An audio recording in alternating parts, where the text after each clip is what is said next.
Get it? Because it's Cadabra? Remember how in the last video I said that the decisions we nixed were really questionable? Well, the judging in the Dragracadabra episode of Drag Race was even worse, maybe the pinnacle of horrible decisions made on Drag Race. There, as you may or may not remember, Sugarcane, who individually did better than 4 other queens, and on top of that was in the winning team, ended up in the bottom 2 and ultimately eliminated. Now, Suga was never going to win season 11, but that doesn't mean that she should have been treated poorly. So, today, in honor of legend Nana, we're doing what if the Dragracadabra challenges judging hadn't been absolute nonsense. By the way, why is it Dragracadabra? To me, it rolls off the tongue harder than a Dragacadabra, but I don't know. Is it so that there's this visual pun of drag race, but then you cut off the E and then add the Adabra, or I don't know. Drag Race is weird sometimes with their puns. So Nina West wins the main challenge. Brooke is high, and just to appease the judges' out of place critiques, let's mark Suga as just safe. With that, we have Akira Chanel Davenport, Silky Nutmeg Ganache, Vanessa Vanjie Mateo, and Evie Oddly as the low queens. Let's decide who's in the bottom 2. Well, we can immediately eliminate Evie out of this because her runway saves her. And no, this is not subjective, this is based on the aforementioned substandard critiques. We also know that the producers were keeping Silky as safe as possible throughout the entire competition and always bumping her a spot or 2 above where she should have actually placed, so they would have pulled something out of their asses to keep her out of the bottom 2. So the 2 of them are just low, with Akira and Vanessa in the bottom 2. Listen, if I were a Drag Race producer, I would have had the Silky Evie lip sync in this episode. However, that was never going to happen for a couple of reasons. One, that would have been Evie's second time in the bottom 2, completely eliminating her from winning the season, and then Nina would have been the only plausible winner. Whereas on Drag Race she was kind of just bleh, and it's weird to say that in the context of the week where she completely killed it in the main challenge. 2, the producers knew that after Brooke and Evie's lip sync, Silky would have gone home, and they wanted to save this lip sync for the top 4, which is also why Silky was picked to choose who she was going to go up against in the first semi-finals lip sync. And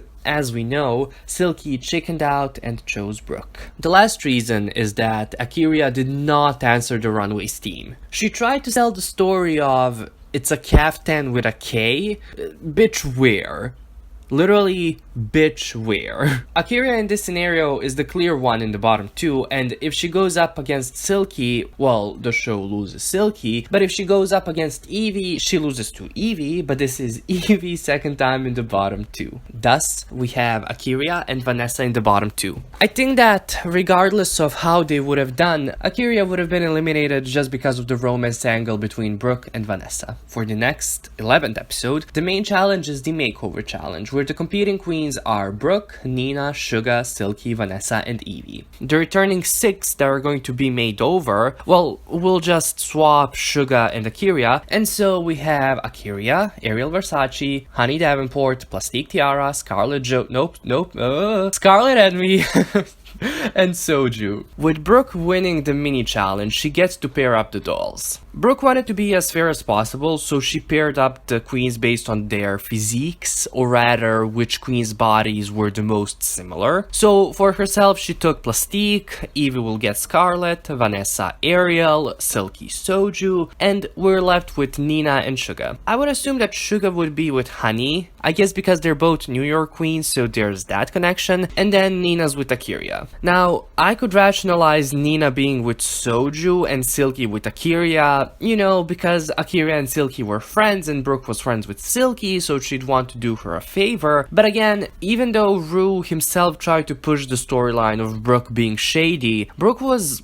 more or less the most fair queen in any makeover challenge when it came to the job of pairing the queens up. Oh, also, just randomly, now that I mentioned the connection between Honey and Suga as New York queens, I implore you to watch Yuhua's series with Honey, Scarlett, and Suga that she did, I think, back in February, but it's only posting it now. It's really good. Anyways, with this main challenge, Brooke wins it, Vanessa is high, Evie safe. Now, we know that Silky just needs to be in the bottom 2 in this episode. It would be criminal not to put her there, so she is there. Now, would she be there with Nina or Suga? Here's the thing. I think that Suga would have been given the same storyline for this episode as Monet Exchange did in season 10, as in, she has to win this challenge or she's out. Plus, whenever Suga had to make an outfit, it wasn't the most stellar. I mean, yeah, she could have gone the route of Brooke, Vanessa, Nina, and maybe even Akira, I'm not sure, and brought 2 similar outfits and be done with it, which I think is borderline cheating, but whatever. However, Suga's fashion in general wasn't the most stellar. Though, let's give credit where credit is due, her sequins look is one of the best looks of season 11, as is her face kini look. So, I think the bottom 2 would have been Suga and Silky. Suga's elimination in this episode would have been even more infuriating, because she's a better performer than Nina, and Nina outperformed Silky in their no scrubs lip sync, which is a little weird to say because they were both awful.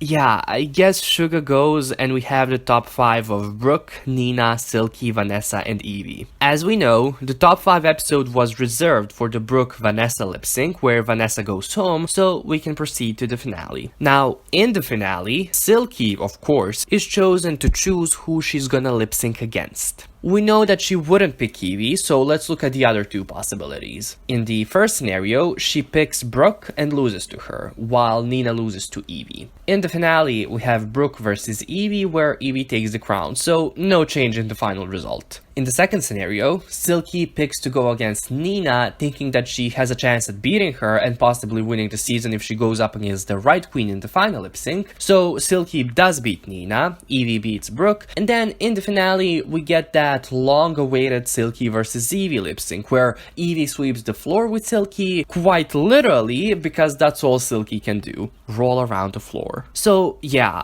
in this scenario, Evie wins again. I just want to mention my fantasy for that second scenario. So, they do those pairs, but Brooke and Evie lip sync first. It's a double Shantae. Then we get the Nina and Silky lip sync, and that one's a double sachet. So that in the finale, we yet again get Brooke versus Evie, and we get that perfect third tie-break lip sync, where, of course, Evie wins. The only difference here, other than the obvious ones of certain queens going home when they didn't originally, is that Nina can't be Miss Congeniality, I think. Since the queens voted for the Miss Congeniality, I'm not sure if they could vote for one of the top 4 queens, but I'm going to assume that they couldn't. I mean, I could ask my dear friend Ariel Versace, but I don't know if her response would reach me in time. You know, my internet connection is really weak here in the Dursleys' cupboard beneath the staircase. In this case, I think the Miss Cuckoo would have been either Miss Sugarcane or Vanessa, but Vanessa solely because she's the meme queen fan favorite of the season, and I don't know if the rest of the queens would recognize it and vote for her just for that. Another possible Miss Cuckoo is Mercedes, but I prefer my Miss Cuckoos to have been there for more than half of the season. So that's it. That's the video. Are there any season 11 what ifs that you'd want to see me do and that we can all discuss? Within reason, of course. So that excludes what if Scarlett had beaten Raja. Let's figure it out, babes. I already have a planned video for Friday. It's not a what if video, it's more of like a retrospect kind of a video. You'll see what I mean. And then after that video on Friday for Monday, you'll be able to vote for the who did better on Drag Race or All Stars or whatever kind of a matchups. So that's all.